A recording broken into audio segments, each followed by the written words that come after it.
독일에 가면 비텐베르크라는 도시가 있고요. 이 비텐베르크 시청 앞에 가면 유명한 두 분의 동상이 있다고 그럽니다. 바로 이분들인데요. 한번 잠깐 보여주시겠어요? 네. 저기가 그 비텐베르크 저 하얀 건물이 시청사예요. 유럽 사례지인지 몰라도요. 유럽의 건물들은 참 이뻐요. 네, 그림이 아주 이뻐요. 저기가 청사인데 저 청사 앞에 두 명의 동상이 있죠. 한 분은 여러분 한 번쯤 들어보셨을 거예요. 종교개혁을 일으킨 마틴 루터라는 사람의 동상이고요. 그 옆에 있는 분은 마틴 루터랑 함께 종교개혁을 일으킨 필립 멜랑이톤이라는 그런 분입니다. 당시 천주교가 성경 말씀이랑 다르게 잘못된 길로 갈 때요. 루터가 95개의 그 문제를 조목조목 지적하면서요.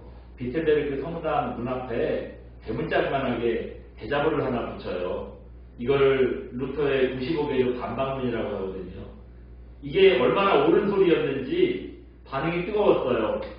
그래서 이 비텐베르크에서 시작된 종교개혁이요. 독일 전국으로 퍼지더니 나중엔 이게 유럽 전체로 번져나갑니다. 그렇다 보니까 유명하게는요. 저희를 시작한 루터가 유명해요. 지금도 교과서에 나올 정도로 유명한 인물이 됐습니다. 근데 여러분 루터의 종교개혁을 진행할 수 있도록 또 뒤에 열심히 도운 분이 있어요. 누구냐 하면 저기 함께 동상이 세워진 멜랑이톤입니다. 우리 루터라는 사람은 그래도 한 번쯤 들어볼 만하고 잘 아는데요. 멜랑이톤이라는 사람은 잘 몰라요. 멜랑이톤은 누구냐 하면 소위 말하는 천재라는 사람입니다.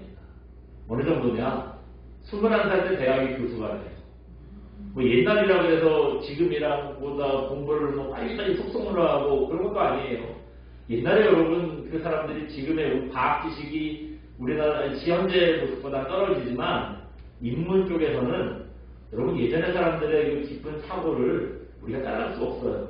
굉장히 공부 열심히 하고 많이 하는 분입니다. 21살에 저 비텐베르크 대학의 교수로 부임을 합니다. 근데 저분이 키가 한 150 정도밖에 안 됐대요. 준영이가 키가 한 150 넘나요? 네? 그 정도 되죠. 그러니까 준영이만한 사람이죠. 얼마나 조그매요. 예. 거기다가 체격도 마르고 왜소했대요. 지금도 그 필리프 멜랑이톤이라고 검색해보면 아주 딱 말라가지고요. 그렇게 나오거든요. 상당히 마르고 좀 왜소하고 그랬나 봐요.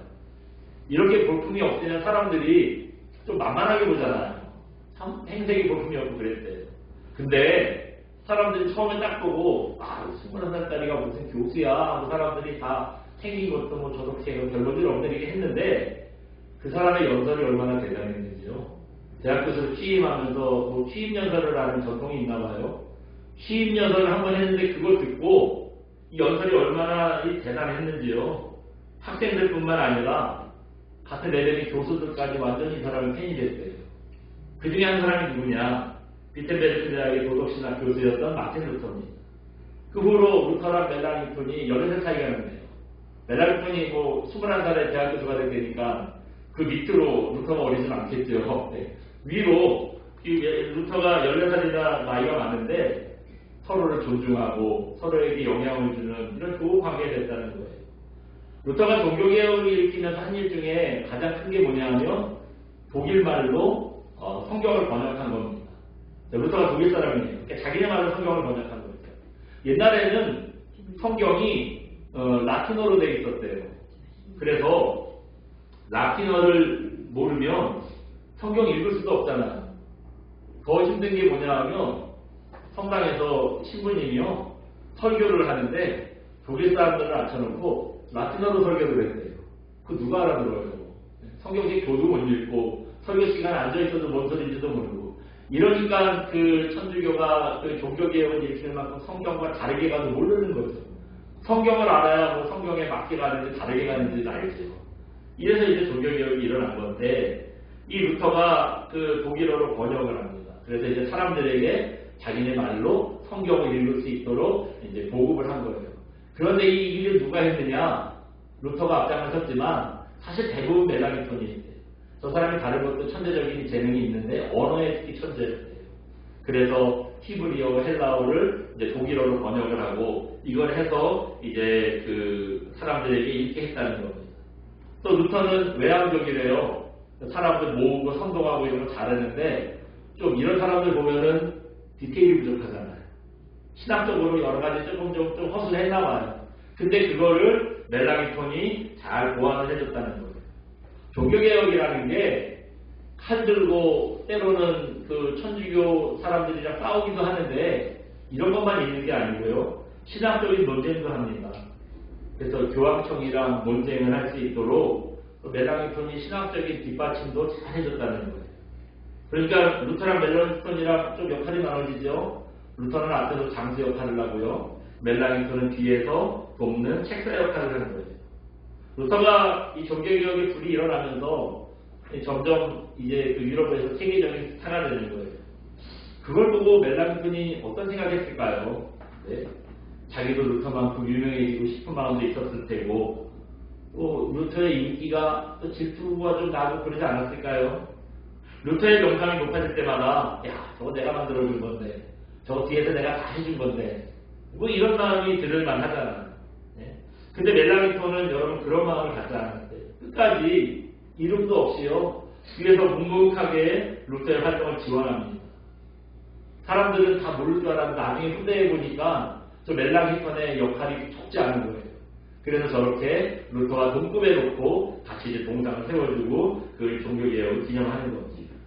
이렇게 아름다운 관계가 맺어졌기 때문에 종교개혁이라는 놀라운 일을 이룰 수 있었고요. 유럽에 이제 바른 신앙을 가질 수 있도록 사람들을 도운 거겠죠. 참 아름다운 모습인데 그렇게 루터와 멜랑이톤처럼 동역자가 되지 못하고 시기와 질투에 빠져서 인생이 망가지는 일이 오늘 본문에 나옵니다. 오늘 본문에 보시면 모세의 반기를 든 보라와 그 일당들에 대한 얘기가 나오고 있거든요. 보라와 다단과 아비람과 온이라는 사람이 한 통속이 됐어요. 또 당시 명망에 있는 지휘관 250명이 이 사람들을 따라서 모세의 지도력에 반기를 듭니다. 하나님께서 이걸 그냥 놔두시겠어요? 네. 왜냐하면 모세를 지도자로 세운 게 누구죠? 하나님이세요. 모세가 똑똑해서 세워진 게 아니라 하나님께서 세우신 거예요. 근데 그 모세의 지도력에 반기를 들었다는 건 그럼 무슨 말이에요? 모세를 지도자로 세우신 하나님께 반기를 든 거랑 마찬가지였거든요. 이 사람들 결국 어떻게 되겠어요? 이 뒤에 이어지는 말씀 보면 갑자기 땅이 쫙 갈라지더니요.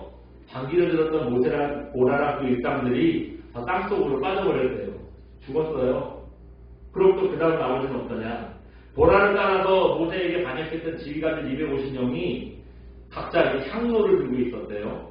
근데 거기서 그 향로에서 갑자기 불이 크게 일어나더니 이 사람들 다 태워버렸대요.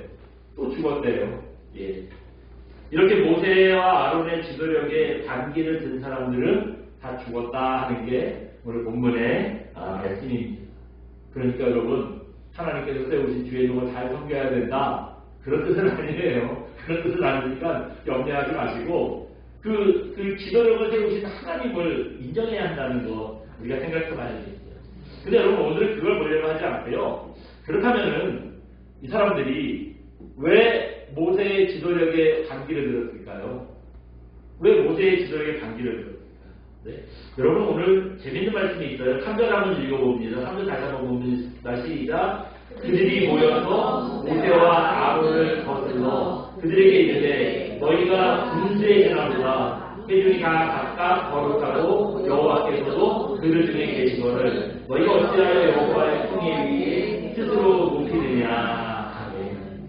이제 그 보라랑 그 일당들이 막 나와가지고 모세 당신 나와 이래가지고 막 얘기를 하는 거예요. 뭐라 그래요? 네? 사람들이 모여가지고 그 모세와 아론한테 당신들 군수에 지나쳐 그러는 거예요.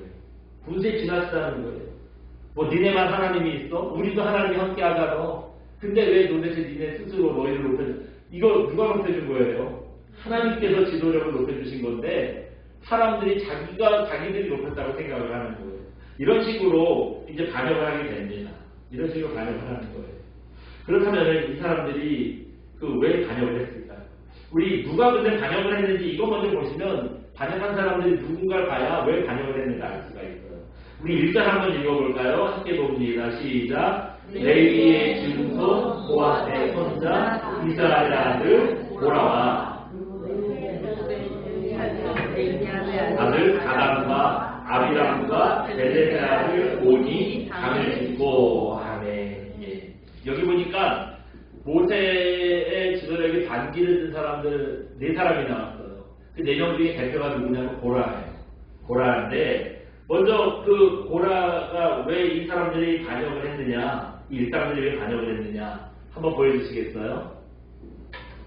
같이 한번 읽어봅니다. 고라, 다단, 아비람, 온이 반역한 이유 너도 아는데 나는 왜 안 돼 하는 시기심 때문입니다. 저 4사람이 왜 반역을 했대요? 시기심 때문인데 어떤 시기심이냐면 너도 아는데 내가 왜 안 되냐는 거예요. 너만 할 수 있냐? 나도 지도자 될 수 있어. 이런 생각이었다는 거예요. 왜냐하면은 야곱의 그 12아들이 나중에 이스라엘의 그 집안들이 12지파가 되잖아요. 근데 그 중에서 셋째 아들이 누구냐면 레위입니다. 레위라는 사람이 집안이 이제 한 지파가 되는데 그 레위 자손들 중에 이런 사람들이 있어요. 한번 잠깐 보여주시겠어요? 네. 자, 쭉 내려가요. 레위가 아들을 셋을 낳았어요. 누구래요? 게르손, 고아, 무라리. 아들 셋을 낳았어요.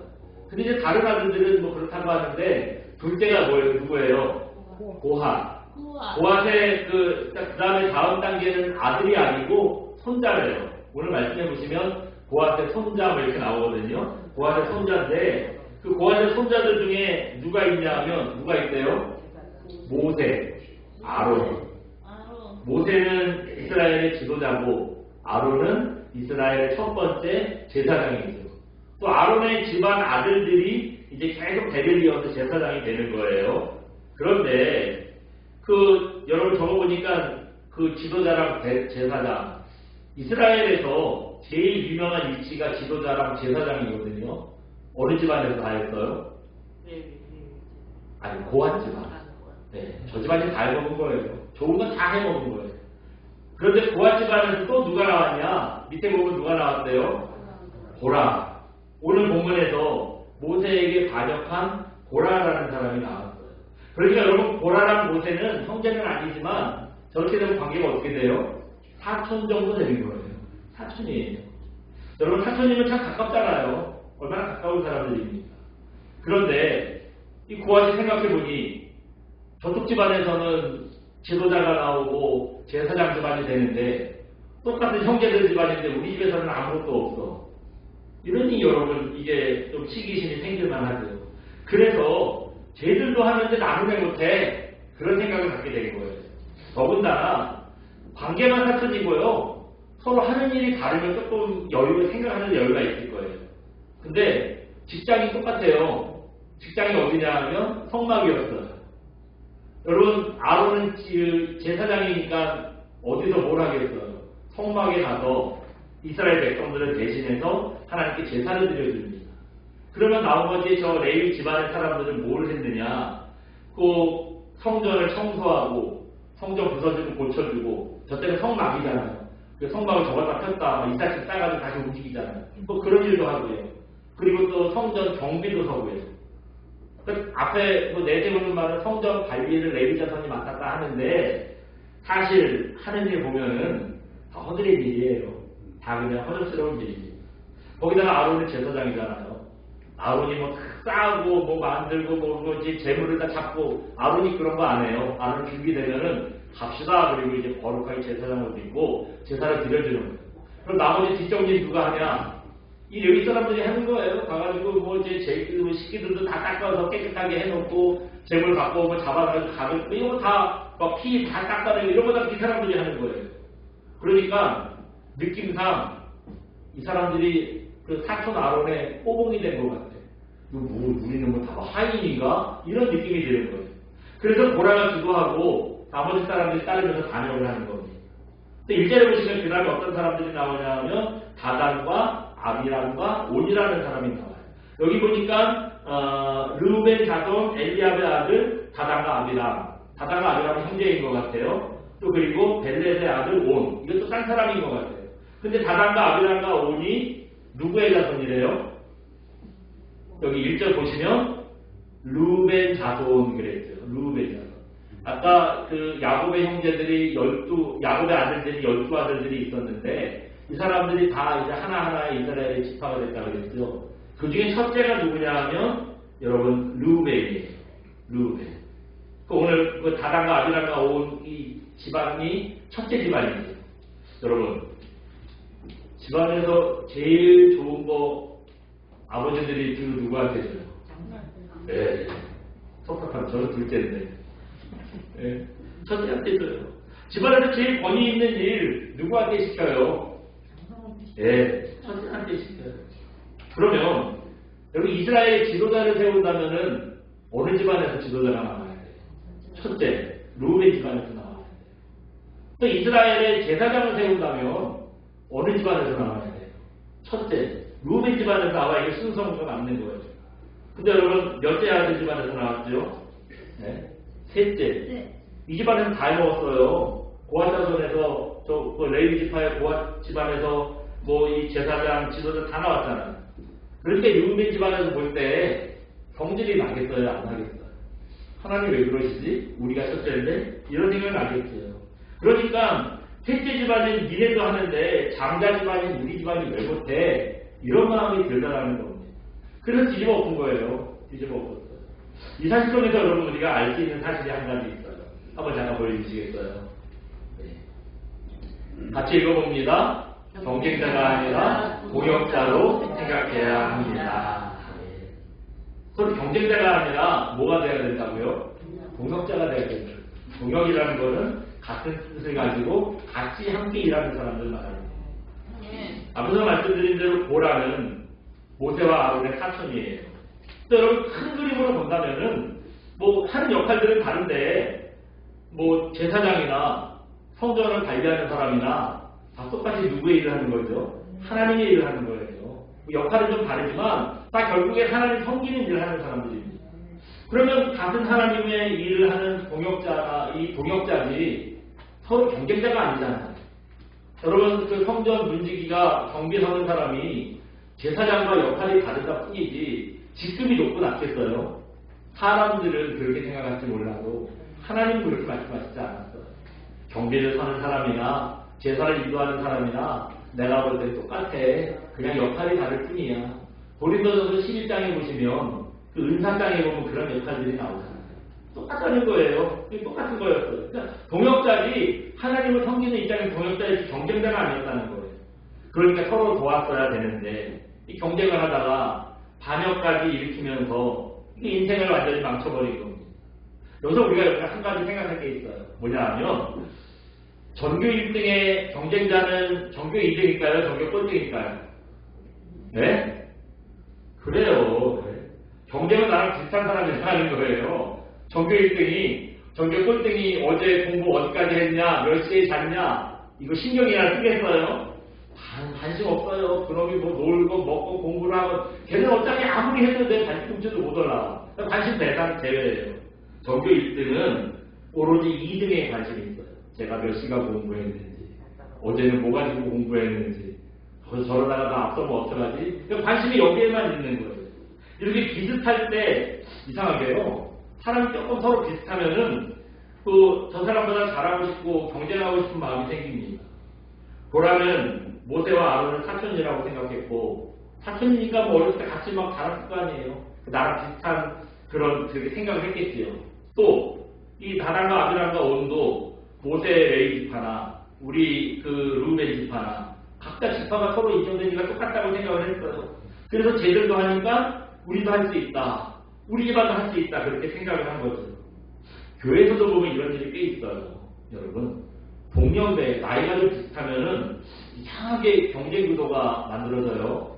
평소에 보면 그런 사람이 아니에요. 보면은 뭐 평소에 보면 교인들이랑 두루두루 다 관계가 좋아요. 나이 드신 분들에게는 자기 부모님 섬기는 것처럼 막 잘하고 또 어린 사람이랑도 뭐 잘 후배들이랑도 잘 놀고 뭐 초신자에도 오면 막 관심 갖고 섬기고 굉장히 잘하는 사람이에요. 그런데 이상하게 누구랑 같이 있으면 조금 경쟁이 되겠어요. 옆에가 비슷한 사람. 네, 옆에가 비슷한 사람이랑 보면은 왠지 조금 내가 쟤보다 잘해야 될 것 같고, 내가 좀 나아야 될 것 같고, 제가 좀 어떻게 하면은, 괜히 기분이 조금 안 좋아지고, 이렇게 되더라는 거예요. 근데 여러분, 이 교회에서만 그런가요? 세상에서도 그럴 때 있잖아요. 꼭 나이뿐만 아니라, 형편이 비슷하거나, 직업이 비슷하거나, 또 연배가 비슷하면은 애들도, 자녀들도 또래가 비슷하잖아요. 심지어 어떤 분들 보니까, 같은 동에 사는 사람들끼리 또 경쟁심이 생기더라고요. 왜 같은 동에 사는 사람들끼리 경쟁심이 생기겠어요? 평수가 똑같잖아요. 평수가 똑같으니까 같은 동 살던 사람이 조금 넓은 평수도 이상할 때 그러면 그때 왠지 자기가 진 느낌이야. 아, 나 졌다 이런 느낌이 나는 거예요. 그래가지고 뒤로 무슨 생각해요? 집 잘못 샀을 거야. 저 집 분명히 떨어져서 똥값 될 거야. 막 그렇게 말하잖아요. 또 옆집 애가 자기네 애들보다 좋은 학교 갔다 그러면 괜히 화가 나가지고 그 얘기 듣고 돌아봤더니 내가 텔레비를 보고 있어. 공부하는 거냐고 막 애를 막 잡아요. 네? 그럽니다. 우리가 다 그런 마음이 있어요. 여러분, 이럴 때 누구나 다 그런 마음 가졌다고 그건 당연한 거야. 그냥 계속 시기심 갖고 있어. 여러분 그렇게 얘기하면 될까요? 당연히 안 되겠죠. 이런 일이 있을 때 저기 써 있는 대로요. 형제를 어떻게 생각해야 된다고요? 동역자로 생각해야 해요. 경쟁자가 아니라 동역자로 생각해야 하는 겁니다. 나는 없는데 그 형제가 가지고 있는 좋은 장점이 있잖아요. 그럼 겉으로 얘기 안 하고 속으로 막 부러워해요. 부러워하지 마시고 배우시면 돼요. 같이 하면 돼요. 만약에 보라가 아론이 제사장이 됐다는 것만 보고 아론이 제사장이 돼서 하나님을 열심히 섬겼다는 걸 이걸 여러분 이거 배웠다면은 집기신의 반역을 일으키다가 죽었을까요? 여러분 이 아론이 제사장의 역할을 하는 거 쉽지 않습니다. 여러분 제사장의 역할을 감당할 때 목숨 걸고 해야 된다는 거 아세요? 네, 목숨 걸고 해야 돼요. 레위기 10장에 보면 그런 사건이 나와요. 오늘 아론 얘기 나왔잖아요. 아론의 아들들이 또 아버지를 위해서 제사장이 된다고 했잖아요. 아론의 아들들 중에 나답과 아비후라는 아들이 있었는데요. 이제 이 사람들도 제사장이 됐어요. 제사장이 돼서 첫 번째 제사를 드릴 때입니다. 하나님께서 이런 불을 가지고 제사를 드려야 돼, 불을 피워야 돼 했는데 이 사람들이요, 이 나답과 아비후가 에이 불이 다 똑같은 불이지 하고 자기네들이 원하는 불 아무거나 갖다가 이제 불을 피웠어요. 그랬다가 그 불이 확 크게 일어나가지고 죽었어요. 이거 죽었어요. 네. 직사했습니다. 한번 잠깐 보여주시겠어요? 네. 저거는 그 제사장의 옷인데 필요한 부분만 조금 잘 보려고 확대를 했어요. 저기 보시면 밑에 보시면 여기 뭐가 이 앞에 수술이 있는데 뭐가 달려있대요? 금방울, 석류.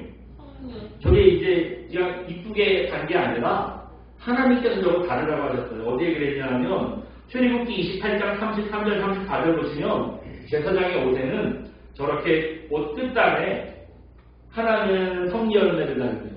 그 다음에는 금으로 만든 거예요. 금방울을 달고요.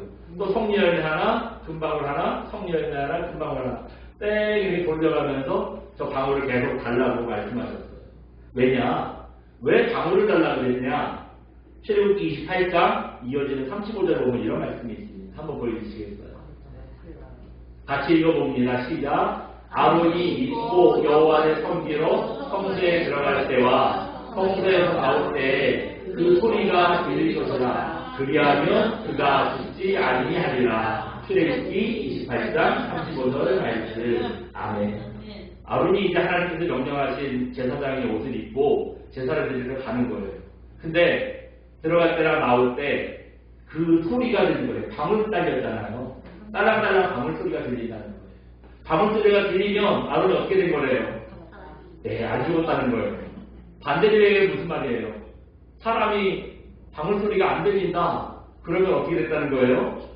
죽었다는 거예요. 그럼 그 줄이 하나 매달려 있거든요. 그 지성소에는 아무나 들어갈 수 없어요. 제사장들도 못 들어가. 제사장들 중에 딱 하나인 대제사장만 대성제에 들어가는 거예요. 근데 방울 소리가 안 나면 죽었잖아요. 그러면 그거 들어가서 끄집어낼 수 없잖아요.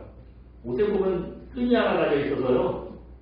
소리가 안 나면 제사장님 밖에서 부르는 거예요. 아무 소리 없으면 끌어내는 거예요. 그게 제사장이었다는 거예요. 네?